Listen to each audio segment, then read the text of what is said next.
এটা আমি দেখাচ্ছি কেমন হয়েছে। তাই এরকম হয়েছে, আমি ওই পিঠটাও ঘুরিয়ে দেখিয়ে দিচ্ছি। নমস্কার, আমি মিলি, বেঙ্গলি ট্র্যাডিশনাল কিচেনের তরফ থেকে আজকে একটি রেসিপি নিয়ে এসেছি, তালের পোড়া পিঠে। এতে কি কি লাগবে, এখানে তালের পাল্ক আছে 1 বাটি, এখানে নারকেল কোড়ানো আছে ছোটো হাফ বাটি, এখানে গুড় আছে স্বাদ আন্দাজ মতো, চালের গুঁড়ো আছে 125 গ্রাম, আর এখানে রোস্টেড বাদাম আছে, তিল আছে, মৌরি আছে, আর কলা পাতা রেখেছি পোড়ানোর জন্য। প্রথম আমি তালের পাল্কটা দিয়ে দিলাম, দিয়ে একটু নেড়ে নেব। আমি দেখিয়ে দিচ্ছি, স্বাদ বাড়ানোর জন্য একটুখানি নুন দিয়ে দিলাম। আর তালটা এবারে ফুটে উঠেছে, একটা মিষ্টি গন্ধও বেরোচ্ছে। এই পর্যায়ে গুড় দিতে হবে। আমি এখানে আখের গুড় দিলাম, আপনার ইচ্ছা করলে চিনিও দিতে পারেন।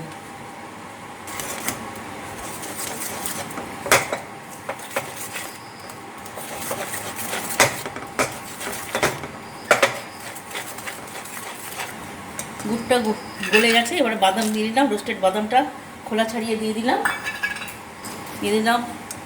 1 বাটি নারকেল কোড়া থেকে হাফ নারকেল কোড়া দিলাম,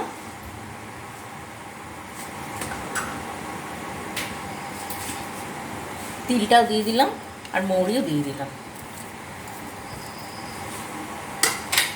আমি আবারও বলছি, মিষ্টিটা আপনাদের স্বাদ অনুযায়ী দেবেন, কম বেশি করতে পারেন মিষ্টিটা। আমি অল্প অল্প করে এই চালের গুঁড়োটা মিশিয়ে দেব।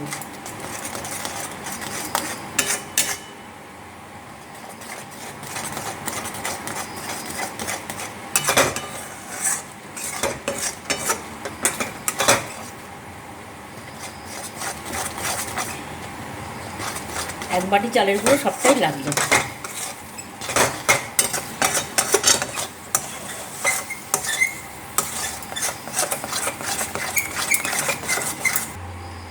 আমি বলতে ভুলে গেছিলাম, আমি এখানে বড় চামচের 1 চামচ সুজি দিলাম, এই যে চামচটা, এটাতে আমার ভালো টেস্ট আসবে।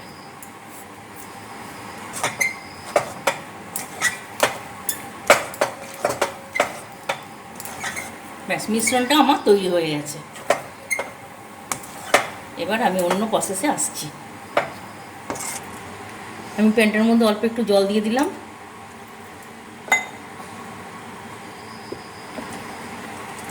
এবার একটা কলা পাতা দিলাম,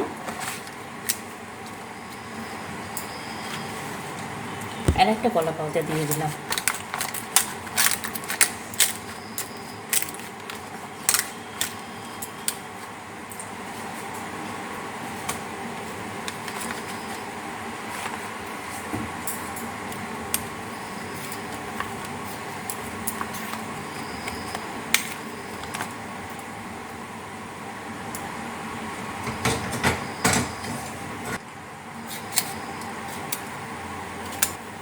এবার আমি এটা হাতে দিলাম, নাহলে এটা হবে না।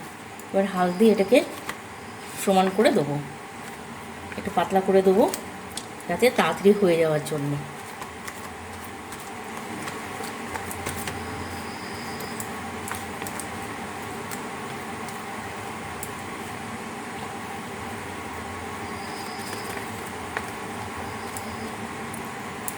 এবার আমি এর উপর একটা পাতা দিয়ে দিলাম,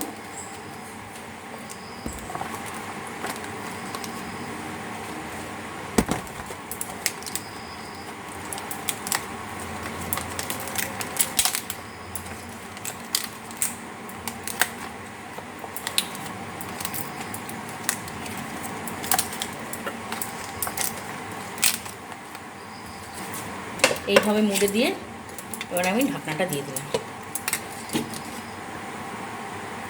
এবার ইন্ডাকশানটা আমি অন করে দেবো। প্রথমে আমি একটা হাই স্পিডে দিলাম, 5 মিনিট পর আমি আঁচটা লো করে দেবো। এবারে আমি এটা তুলে দেখবো কীরকম হয়েছে।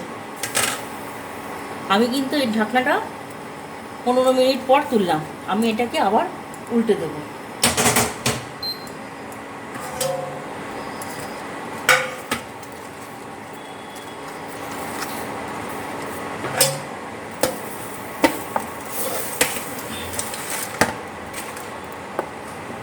পিঠ হয়ে গেছে।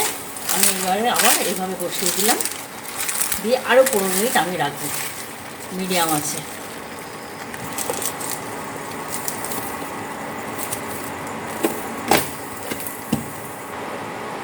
আমি আবার 15 মিনিট পর তুললাম। আমার মোট সময় লেগেছে 30 মিনিট।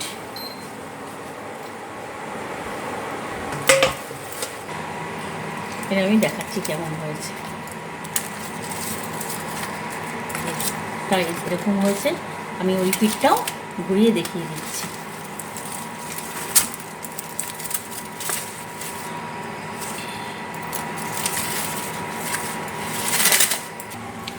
তৈরি হয়ে গেল তালের পোড়া পিঠে। এই পিঠেটা একদিন অবশ্যই বাড়িতে একদিন তৈরি করবেন। যদি এই রেসিপিটা ভালো লাগে একটা লাইক এবং সাবস্ক্রাইব করবেন। এটা আমি কেটে দেখিয়ে দিচ্ছি। এটা ঠান্ডা করেই কাটতে হবে, আমার একটা একটু গরম আছে। এগুলো আমার সম্পূর্ণ সব কাটা হয়ে গেছে। এবার আমি পিসগুলো দেখাচ্ছি। কি সুন্দর হয়েছে, খুব ভালো হয়েছে। এভাবে অবশ্যই তৈরি করবেন।